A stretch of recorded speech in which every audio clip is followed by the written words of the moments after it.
Good morning, everyone. Thank you for joining us for this morning's webinar on how to build trust and gain customers through five-star reviews.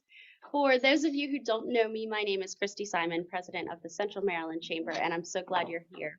If you have any questions throughout the program, you can feel free to add them in the chat box, and we will also have time for Q&A later in the event. We encourage you to add your contact information in the chat box, and we'll share that with the group following the event today. And now I'd like to introduce our speaker for today's presentation. Dominic Vecchiollo has worked in publishing and marketing from a young age, since starting a class newsletter in the 4th grade, and opened DOSSU Design and Consulting, a digital marketing agency, in 2001. During his career, he's created and worked on award-winning campaigns for nonprofit organizations, government agencies, and local businesses. He has worked at Baltimore Center Stage and the Human Rights Campaign, as well as print shops and marketing agencies in Central Maryland. Along the way, Dominic has learned a good deal about reaching audiences and moving them to action. Now he's applied that experience to help you harness the power of the internet to attract more customers, and he's made it easy too. Thanks for being with us today, Dominic. Thank you. I'm happy to be here, and thanks, Christy, for that introduction. You're good. You can see me. Yep. It feels very tall. But anyway, yeah. So I'm excited to share this information with you. I'll just jump right in, and we can get started. So we're here today to talk about how to gain trust, how to build trust and gain customers through 5-star reviews without annoying customers, nagging staff, or worrying about bad reviews. There we go. And so the things that we're going to talk about and cover today are why consistent online reviews across multiple sites are important for any business, the 3 big reasons why your customers don't post reviews, and then I'm going to share with you some proven strategies for gathering more reviews and attracting new customers. So I want to start with just a second about sort of setting the tone for this. And I like this quote from Roger Crawford. I came across it early on in the pandemic, but being challenged in life is inevitable and being defeated is optional. And I can say, we've all experienced enormous, unprecedented challenges in the last couple of years. And, choosing to succeed and choosing to keep at it and put your shoulder to the wheel and keep going and figuring it out is really the best way forward, in my opinion. So that's just something I wanted to share with you. I also want to take a minute and sort of give everyone permission. I'm going to take a page out of Brene Brown and ask everyone write themselves a permission slip to shut everything else down. Give your full attention to this presentation for the next 40 minutes, 30 or 40 minutes, and then we'll have questions and answers. But just take a minute to give yourself that space to be here and be present and absorb the content that we have to present. And again, just riffing off of that challenge thing, challenge breeds opportunity, lots of opportunities. New things have been coming up, new opportunities have been presenting themselves. Move this a little closer so I don't keep walking back. And so, keeping your eye open for those opportunities and taking advantage of them can be really important. So really, at the end of the day, just the fact that you're here, you're interested in learning, you're interested in figuring out how to use this different aspect of digital marketing for your business is really instructive for me, because I like to work with people who take the time to make investments in themselves and make their businesses, and I like to share things with people who are really into that, and I appreciate that the Chamber makes that possible for everyone to do. So who is this presentation for? Really, it's for anybody who wants more business, right? And I think we're all in that boat. And it's businesses who want to make, whoops, I thought I updated that. 2022, the best year ever. I was updating stuff and skipped that one. So just a little bit about DOSSU Design, or DOSSU Digital Marketing. It's a new DBA, so my logo still says DOSSU Design and Consulting. But just a quick walkthrough here.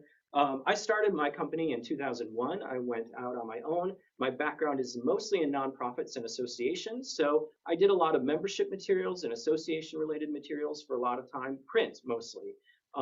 Print started to kind of trickle out in the early aughts. And in about 2009, I had the opportunity to launch my first websites. Both of them were health related. One was a wiki for healthcare providers to help them understand how comorbidities affect people living with HIV. And the second one was in partnership with the DC Department of Health, and we launched Join the Rubber Revolution, which helped sort of relaunch the district's campaign to distribute free condoms. So those were two big websites that I launched in 2009. In 2015, I started to get really interested in content, and I wrote a white paper called Building a Sustainable Content Ecosystem, and it was targeted mostly at nonprofits because I saw that lots of nonprofits were developing tons of content, but their websites were very shallow, very thin on content. And so this was really a workbook and a primer about how to repurpose all of their existing content to help them get their websites more robust, to help make their websites more robust. And so that was in 2015. I presented that at a national nonprofit conference early in 2016. And since then, I've launched more than 50 websites and really expanded a full suite of digital marketing services, including reviews and review management. I'm also a member of Agency Coach, which is a collective of digital agency owners with members around the country and really around the world. We have several members from Australia, from the South Pacific, Australia, and New Zealand. We get to come together and we share our best practices, what's working now for our clients, what's working for our businesses, and things like that. So it helps to stay attached or stay connected to what's going on. So it's not just what I'm doing here in Maryland, but I'm learning from other agency owners and best practices for what's working for their clients around the country. So that's all the groundwork stuff. Are you ready to get into it? Just kind of drop something in the chat. Let us know you're still there. I'd appreciate that. So why are online reviews so important? That's the baseline question. So 90% of people are going to go to the internet to find local businesses. And the fourth one down blows my mind. This statistic has held true over the years. 84% of people trust online reviews as much as a personal recommendation. So, that's like asking your sister-in-law or your neighbor for their experience. You go online and any stranger who would post on the internet, 84% of people give that just as much weight as their personal recommendations. And the bottom one is also really important and really illuminating, I think. Half of people only pay attention to reviews that are posted within the last 2 weeks. So that's a really interesting thing. You've got to stay current with reviews. That number goes up a bit when you expand it to about 3 months. About 77% of people sort of give weight to reviews within the last 3 months. But you can see that 3 months, 2 weeks, it's really something that is important.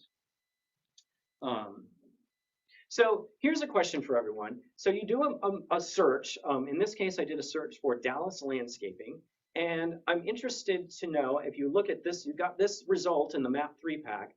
Just based on this information, which one of these would you call first? Number 1 is Roundtree Landscaping.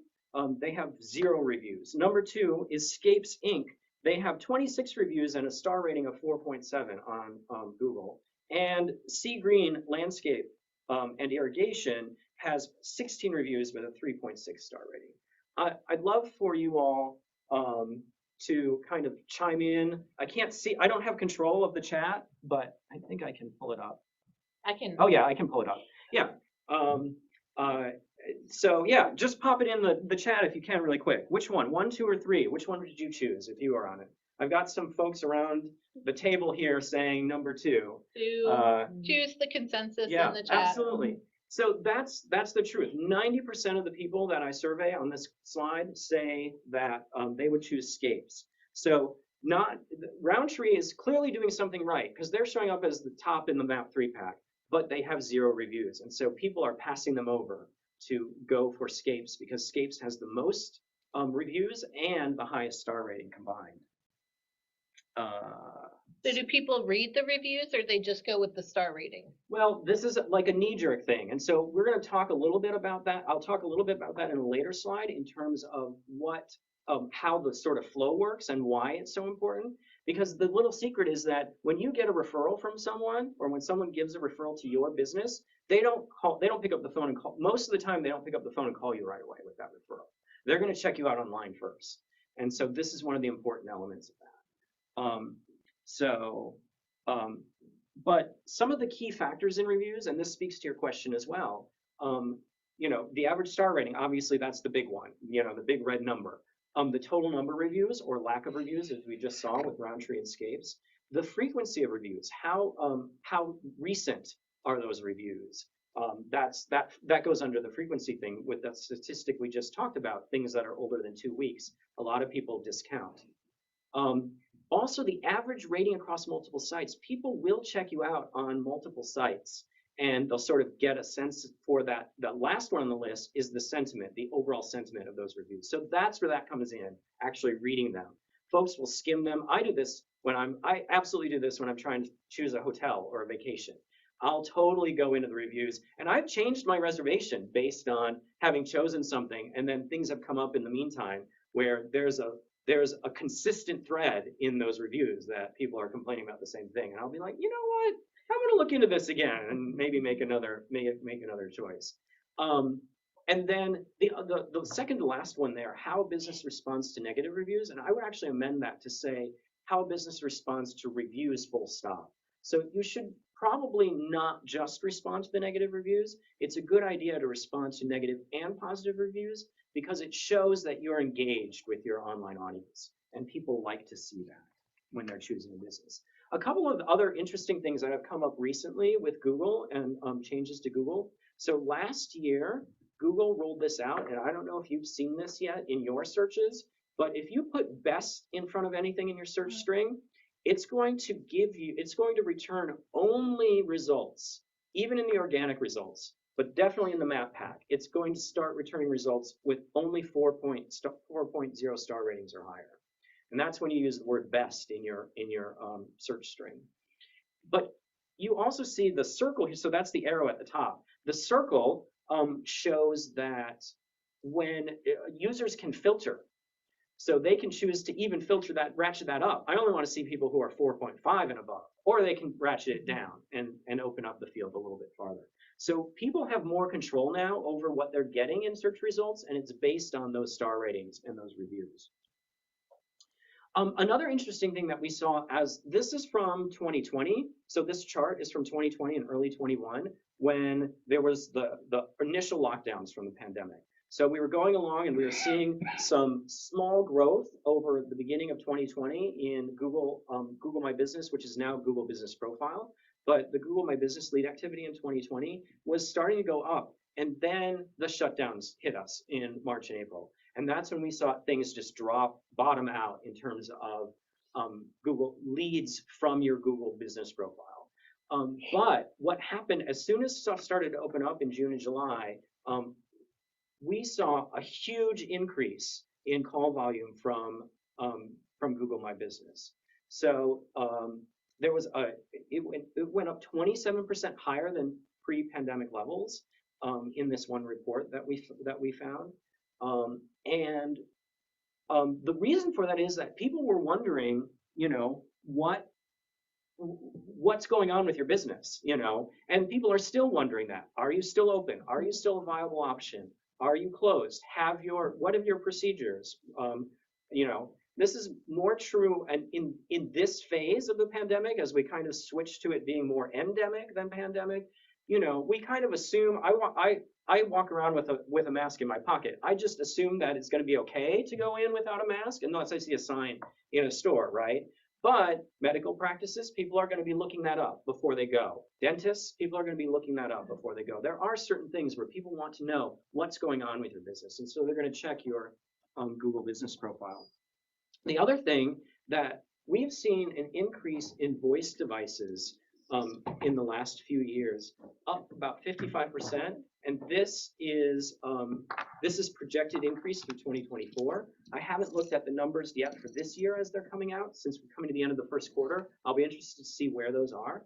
But you know, that voice search is really important. And so being rising to the top of that Map 3-pack and the Google business listing, using your Google business listing or business profile, excuse me, along with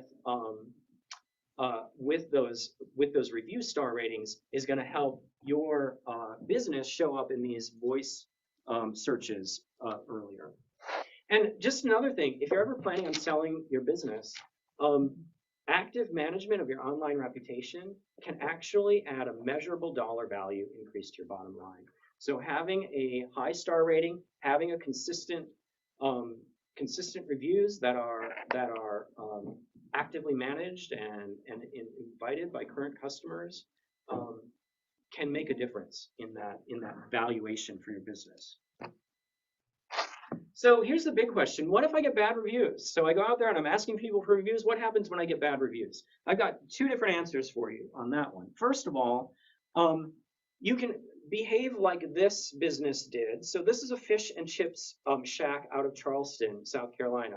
And there was this fellow who this place has an awesome reputation. People come from all over to try their fish and chips. And this poster really said that, you know, this is the worst fish they've ever had. You know, I've had plenty and blah, blah, blah. And this business could do this. So I'll sort of qualify it with this business could do this, but they made hay with this. And so they developed, oops, I just switched the focus. So they just developed a whole ad campaign and a t-shirt campaign around come try the worst fish and chips that one bloke on Yelp ever had. And so they really just made hay with it because they had a really strong reputation.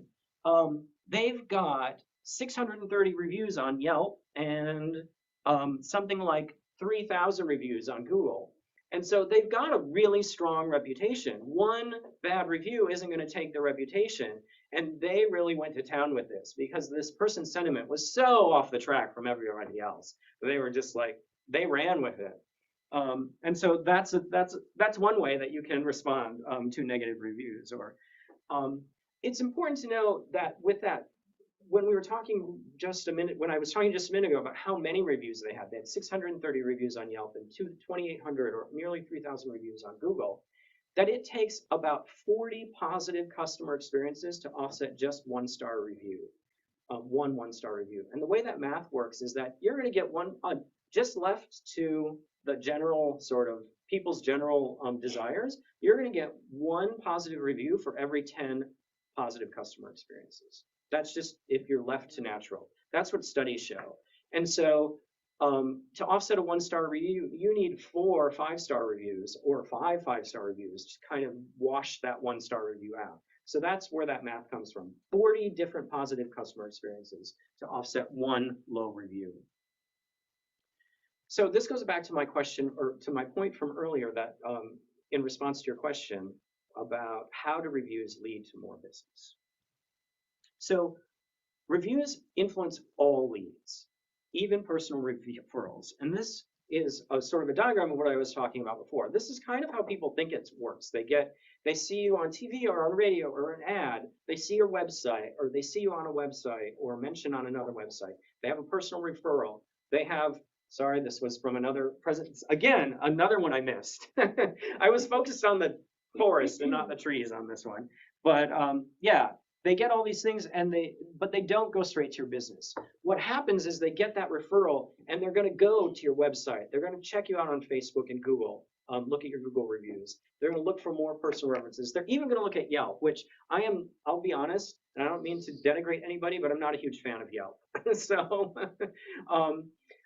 and they're going to do one of 3 things after that. They're going to go ahead and call your business because it's the clear choice. They're going to change their mind, and they're going to go and they're going to call one of your competitors because after they've done this research, they've seen that somebody else has risen to the top. Or they're overwhelmed by a lack of clarity, and they're going to do nothing.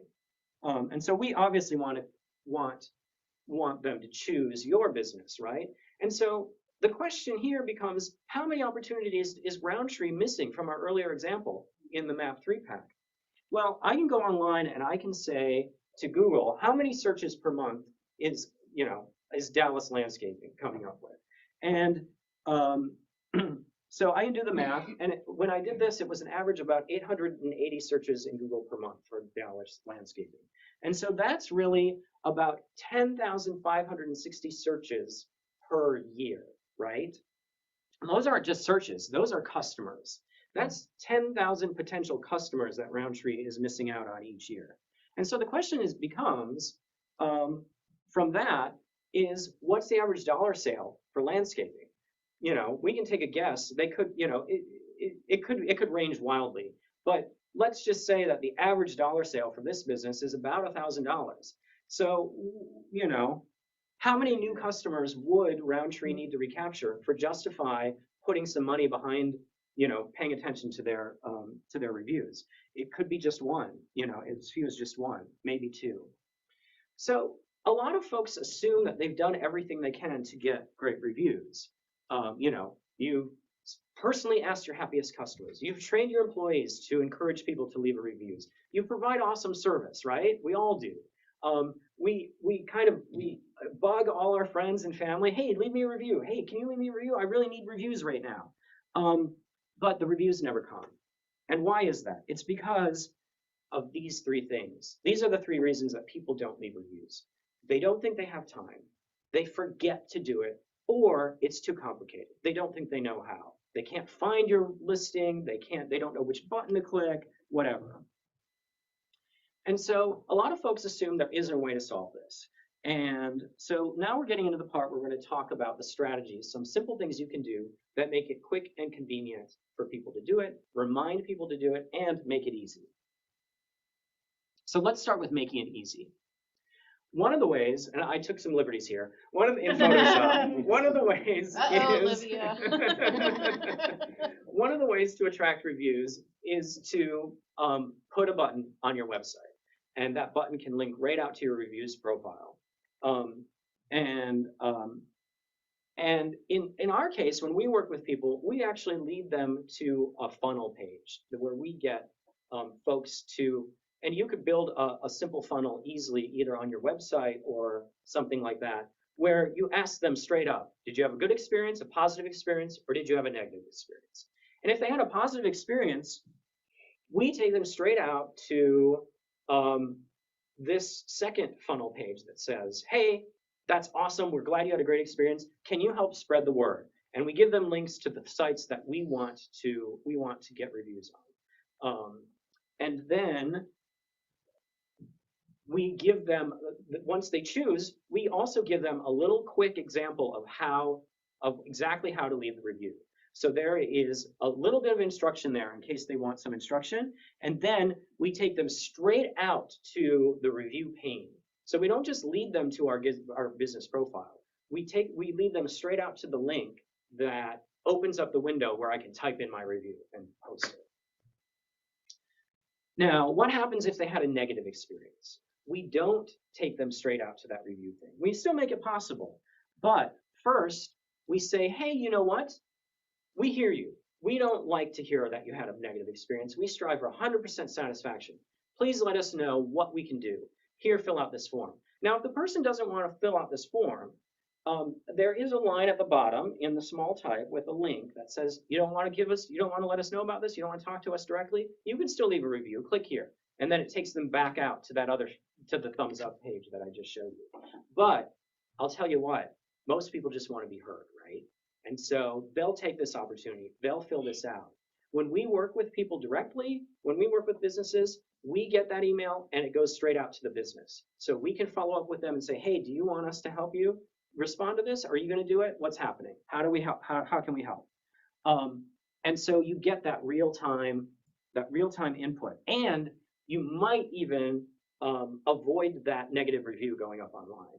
And so this is one of the things that when you do a software that does this, a lot of software packages, applications that provide these services, they don't have this piece.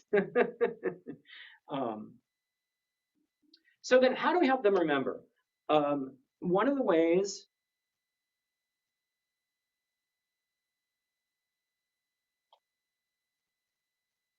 I'll get back to questions at the end, okay? So hold those questions. There'll be time for questions and answers at the end. Sorry, just got distracted there. How do we help them remember? Well, we do an email reminder or a text reminder. We do a simple drip campaign. It's a 2 or 3 sentence email, and we remind people 3 times by email, and then we let it drop off. In the system we built, we have ways of tracking it to make sure that people are, if people can unsubscribe from it. If you use something like MailChimp and do this yourself, you can do the same thing. People can unsubscribe from that list and what have you. So that's a really easy way to remind them, to set up a little drip campaign with a few emails. You could even send text reminders to people and remind them by text if you have permission to send them texts. And then all those links, all those things will work on a smartphone just like they will on a desktop machine. So it's mobile friendly. There's the text reminders screen. The other thing you can do is you can put a what is it called? In your email signature. You can put the same sort of links, ask them that question in your email signature. Did you have a positive or negative experience with us? That's another way to do that. And in this case, when I just put it in my email signature, I have those are just graphics. Those are really easy to add to any email signature. And then that's a hypertext link that takes them straight out to that funnel that I built. So then it takes them right in that same path that everyone else.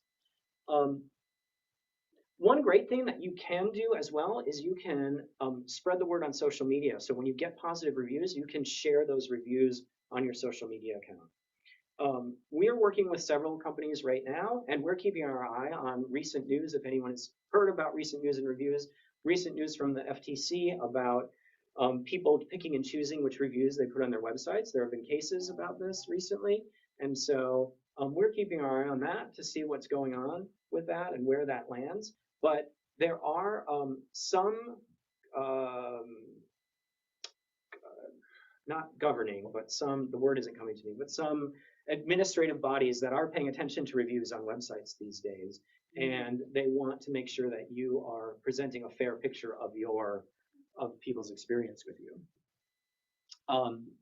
And so, yeah, at the end of the day, this is what we hope to see. The blue area is the number of reviews, and the black line is the overall star rating. And we hope to see, when we work with clients over time, we hope to see that the number of reviews is growing constantly, and that we're protecting that black line, the overall star rating. And to go back to the question about negative reviews, I did say earlier that there were 2 ways to handle that, and I talked about making a joke out of it, right? The other way is to make sure that you have a high volume of positive reviews coming in all the time. And that's the one real sort of insurance policy against those negative reviews when they come in. Because if you, as you saw with the Codfather, which was the name of that fish and chips place in Charleston, Great name. as you saw with the Codfather, they had that critical mass of positive reviews, and that they were able to weather when they get a few bad reviews here and there. They're able to weather that without completely tanking their star rating. So how did folks get some value from the presentation so far? Some information? Good. I'm glad to hear it. How about online? Folks, good, great, thanks. Yeah, Michael, thanks a lot.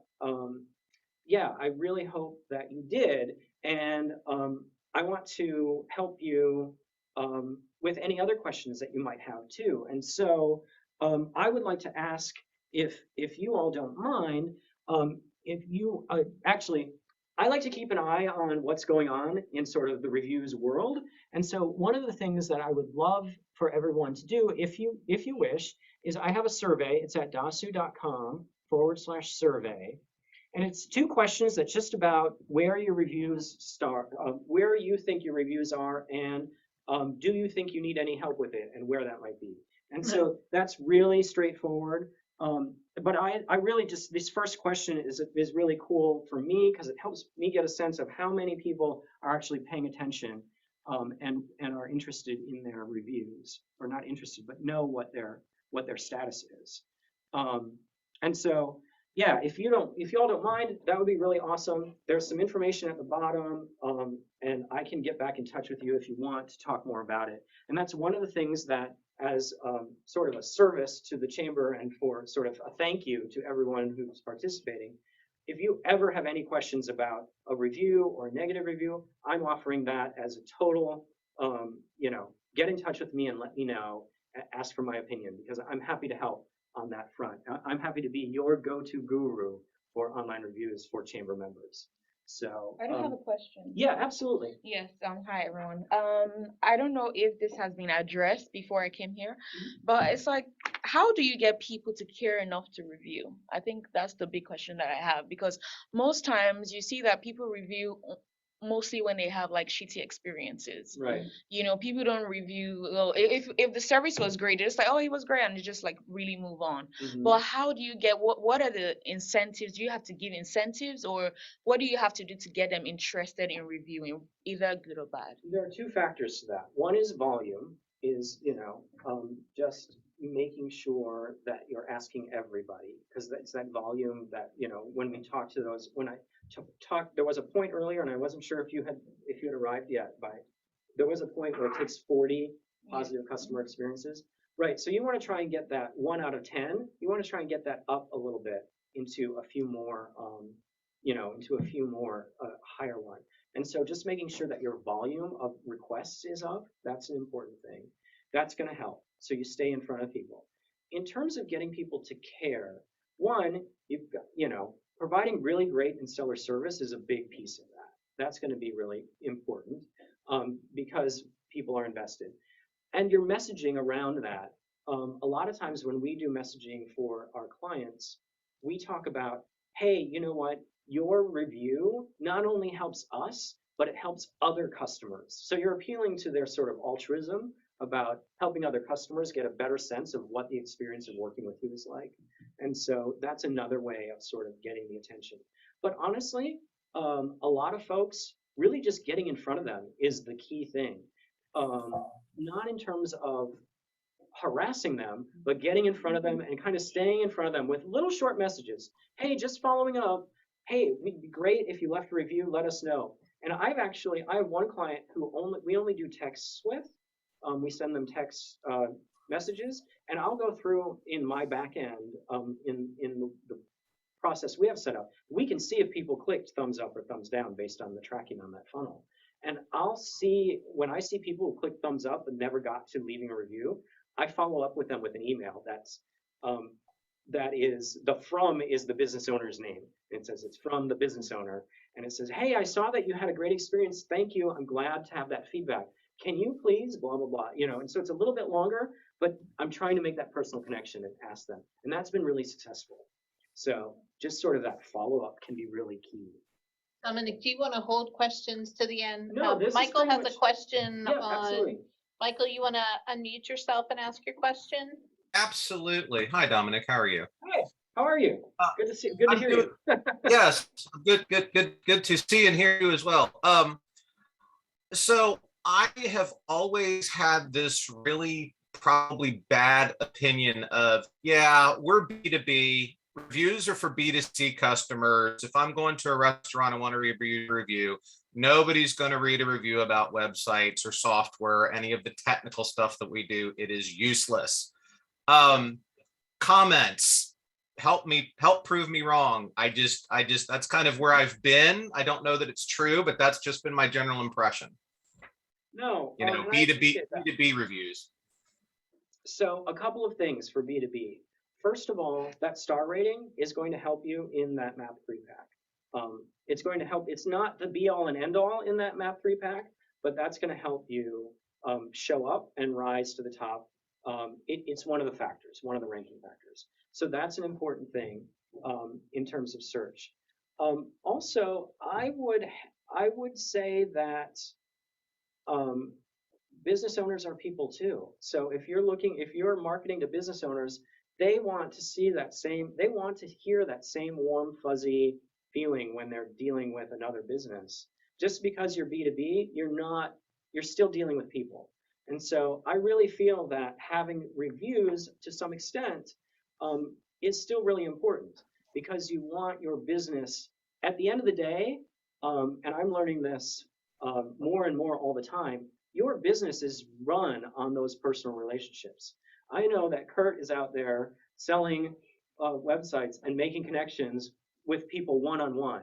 And those one-to-one connections are what ultimately drives our small businesses a lot of the time. And so I think that reviews is a way of adding that personal touch, especially if the business owner is responding to those reviews too, even if they're negative or positive. That really shows, in my opinion, it really shows that you are connected to the community, you care what people think about, you care what your other fellow business owners that you are targeting think about your services. And so that's probably what I would say about that. I think it helps to humanize and personalize your business aside from a website and a Google business profile. I'm sorry for jumping in. Real quickly, besides just the revenue side, Michael, on that, prospective employees, prospective suppliers, Thank you. Yeah. they're also looking at this too. So it's not just a revenue generator, but it's all the relationships. Yeah, and that's a really good point. I'm sorry. I thank you for bringing that up, because that's an important one, and it completely slipped my mind standing up here. I think my thoughts come better when I'm sitting down. But yes, absolutely. I actually work with, I'm talking to some HR people right now and recruiting firms about helping their clients and getting better reviews to attract better employees. Now, employees aren't supposed to leave reviews on Google, and I'm actually working with a client to actually get some removed. Working with a client to work with Google to help get some removed, but I'll tell you what, that's not the easiest thing to do, because it's mostly machine learning. So you can request a review, but getting that escalated to a person, if it's not a clear-cut thing, I'd say I'm successful about 25 to 30% of the time when I request reviews be removed for legitimate reasons, where I can actually point to something in Google's policy that this violates Google's policy. But there are places that you can drive reviews to especially for employees, like Glassdoor and Indeed. Those are places that you can do to help bolster your reputation, to attract, to improve your prospects for hiring, especially in this hiring market. So Rachel has a Okay. question in the chat. She's in healthcare. Mhm. She wants to know if there's a right way to respond to positive reviews. She says she responds, but she feels like she's always saying the same thing and it looks repetitive. So that's the one thing that's hard to do, is you've got to kind of,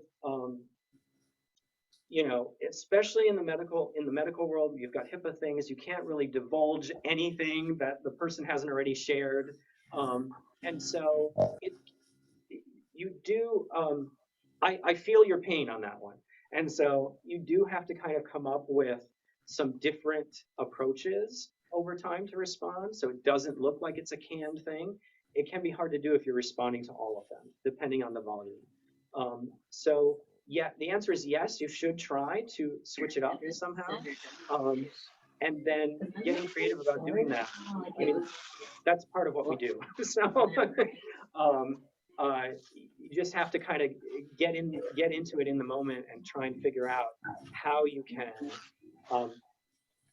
can share the personality of the practice in this case, without getting too far along the way, without going too far down the road in terms of adhering to HIPAA regulations.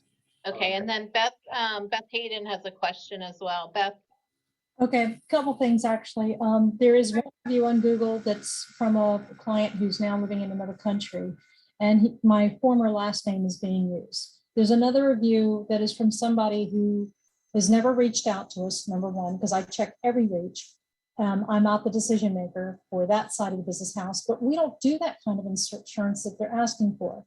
Now, when it comes to people posting reviews, we ask employers to please post a review for the employee benefits side. And we're like, we don't want to, because if we do, then everybody's going to call you and you're not going to be able to serve us and our employees the way you do. I actually am available to each and every employee at a client company. It's not just, here's your insurance. And many of the insurance carrier broker reps talk to me and say, I wish my other brokers would be as proactive and as active as you. They just sell the insurance and walk away and leave them to handle it themselves throughout the year.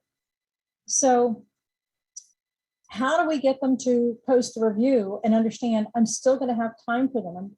My team is still going to be available. We're still going to give them the same love and attention. My phone is not going to change. I'm still going to respond.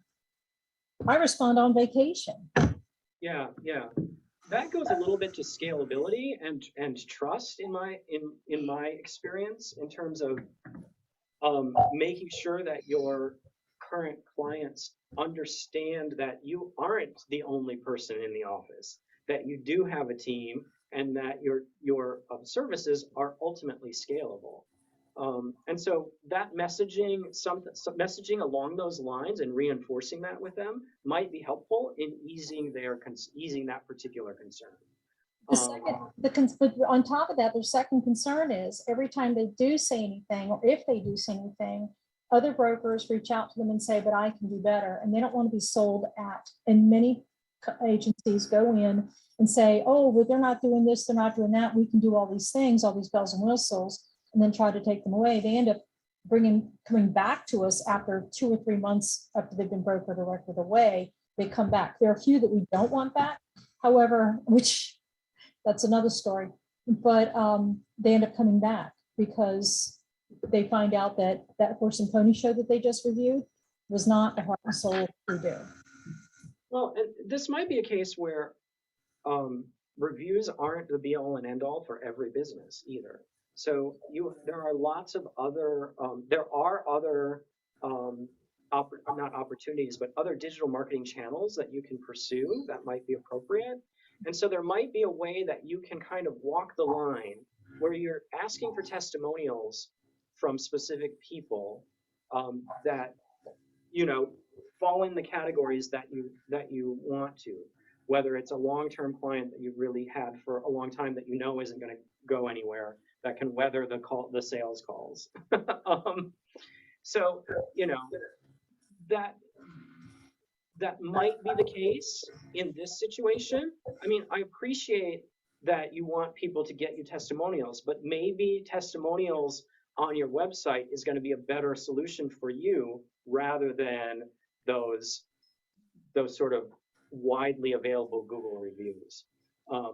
If you keep running into these sort of roadblocks along the way, then that might be a sign that there are some other better avenues for your particular business. I think so. It's a lot of people in my side of the business house, not at our agency, but all they do is want to make the money. We really care about the people. So yeah, and so come across I'm sorry, I didn't mean to cut you off. Go ahead.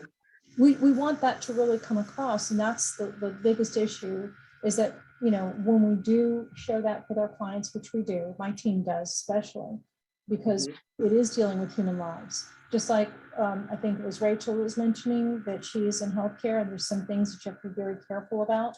We're very careful about this. We have to be, but making sure that care goes on and getting those reviews is very important because people do look for us. It's that right. And there's a lot of word of mouth that goes around, and my phone goes nuts because of the word of mouth, but we want it posted so that people understand we're here. Then we get that posting, then we can hire another person that really cares. We want to hire another veteran like me, someone who served their country, who can really dig in and do what's right. Yeah. No, and it might be that you target other review sites. So, again, review sites that are more specific for your industry. And it might be that you don't want to do that. Again, it's just because of the competition thing where people are then reaching out to all of your clients. And so, that's a situation where it does take some very careful thought. It's not the kind of thing that I can answer off the cuff.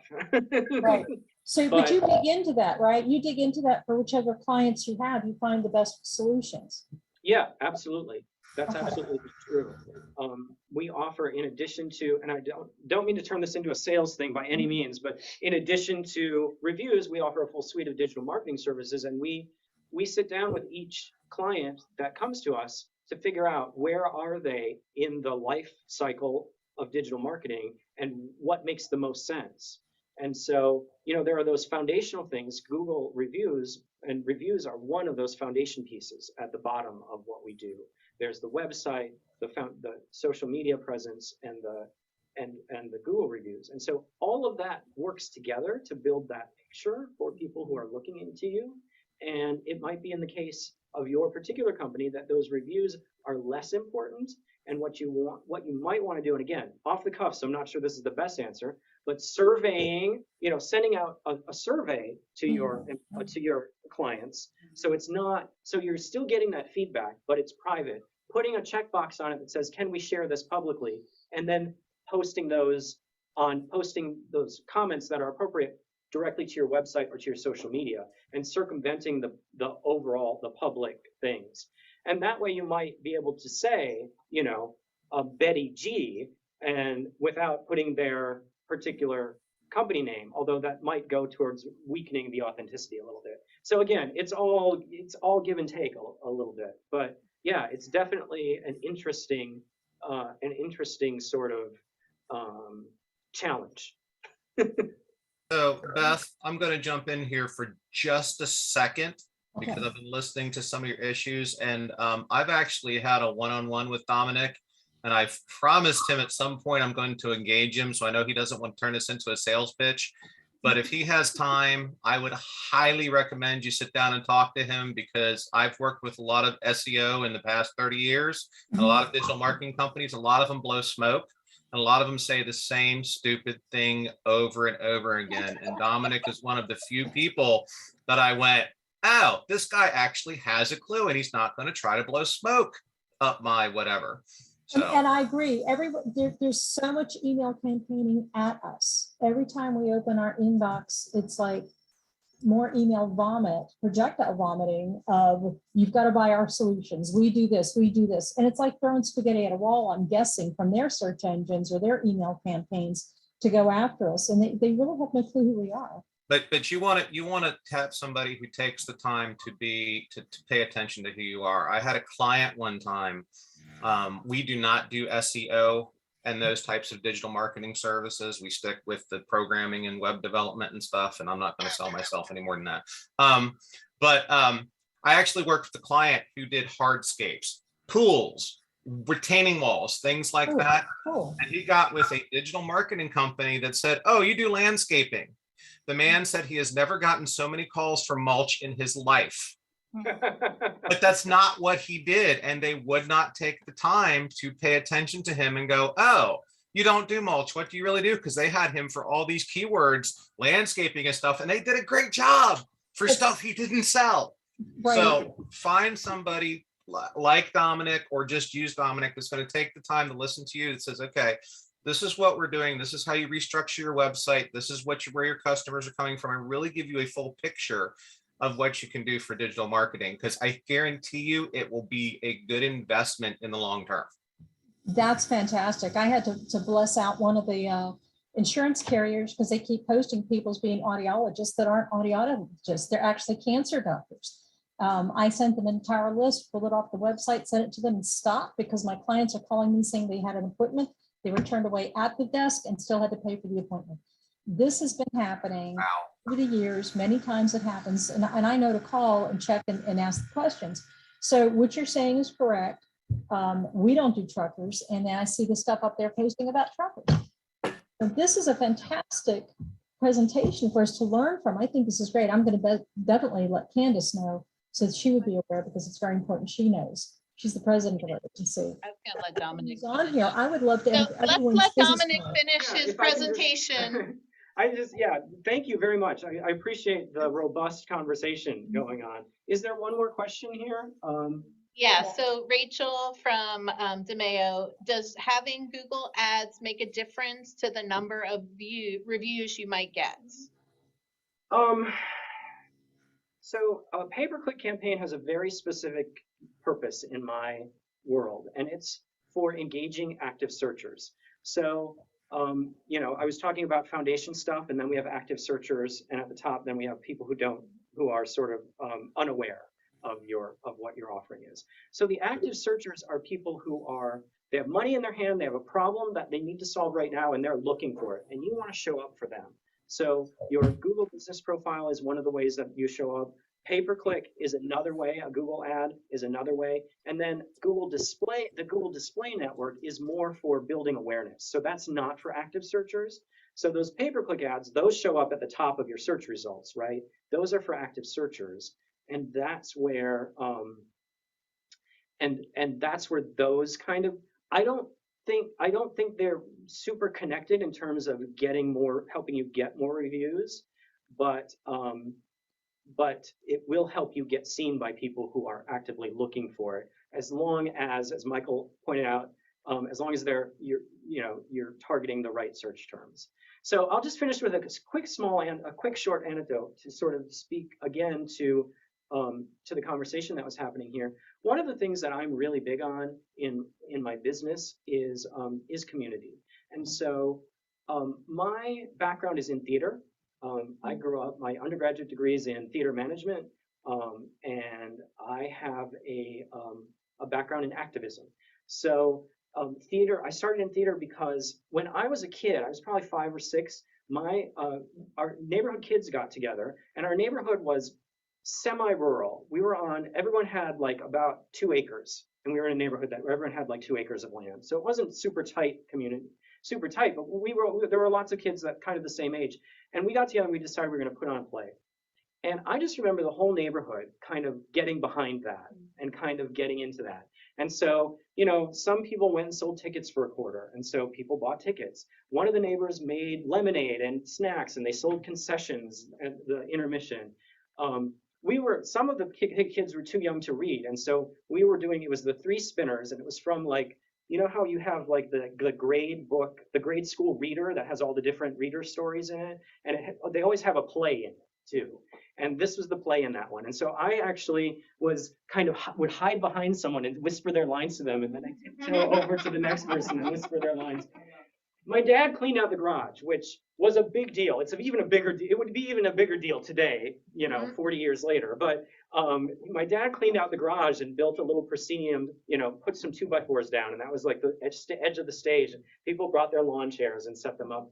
And that sense of community really stuck with me. And then in high school, doing community theater in high school and high school theater, and even in undergraduate, that community that was built around the theater and the late nights we pulled and all of the different things, and having, going in and out of theater of different school buildings in the middle of the night and things like that. Like that was all sort of a sense of community.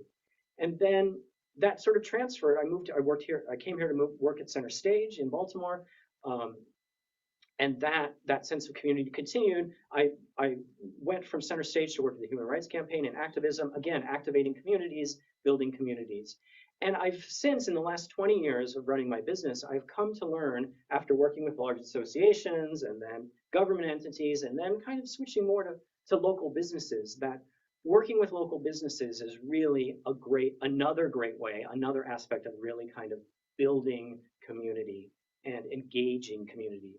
Because in my opinion, when there are strong local businesses, then your community is strong as well. And I know that the Chamber would stand behind me in that belief as well. So I just want to close with that little anecdote about, I really believe in community. I love helping out. So if you ever have questions about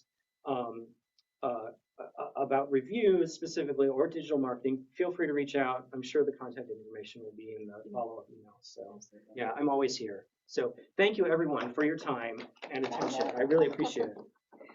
And there's also, sorry, this is again, I really wanted to just put this up here. I forgot to say there's also a free tutorial for anyone who wants it about Google training. There are 3 videos. And if you send me an email, I can send you, there's a 28-page booklet that goes along with them, and I can send that to you. Okay. So you can see the videos, go to my URL /free Google training, or take the survey /survey. And that's my email. So Great. Yeah, so I see we're Perfect bumping right up on timing. 11 o'clock. Yeah. So, well, thank you so much, Dominic and DOSSU Digital Marketing, for all of the information you shared today. I'm sure a lot of our members are going to be contacting you to follow up with additional questions they may have. But following the event, we will do a summary email and share your contact information so everybody can reach out to you. We do hope that all of our guests will come to some of our other upcoming events. Tomorrow morning, we actually have our Membership 101 class, which is a quick 1-hour Zoom presentation where we go over all of the benefits of being a chamber member. It's really fun, and you get to meet some of our board members and other volunteers. So if you'd like to join us there, let us know. Also, save the date. We have a mid-year economic update on April 6th with Tom Barkin, who's the president of the Richmond Federal Reserve Bank. We also have a multi-chamber breakfast coming up on April 7th. And then we have an afternoon networking event on April 14th. That's at the Maryland Jockey Club. That'll be a lot of fun as well. So registration for all of these events and many, many more are at our website, which is www.centralmarylandchamber.org. Again, thank you, Dominic. It was a wonderful presentation. And thank you all for joining us. Have a good day. Thank you.